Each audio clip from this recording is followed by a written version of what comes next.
a couple of key things. Trump has talked about the dairy industry in Canada, and he's made the outrageous statement that there is some truth to it, but it's a stretch. It's a stretch.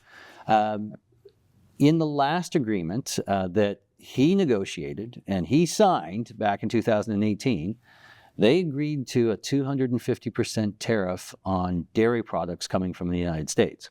Yeah. That portion is true. There would be a 250% tariff on dairy product coming from the United States if they hit certain thresholds.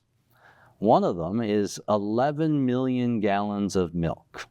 Now, we've never imported more than 8 million gallons of milk, so we're not in jeopardy of ever getting to a point where they would have to put those tariffs on. And it was designed because in the United States, they have factory farms. And in Canada, we do not. And we wanted to make sure that we were still protecting the family farm, but opening up the market as growth was happening. We knew that we were going to have more milk. The Americans knew they were going to produce more milk. So we set a threshold that was well beyond what we would ever hit to allow for that trade to go back and forth. 48,000 tons of cheese is something else that we have to hit before we would implement those tariffs.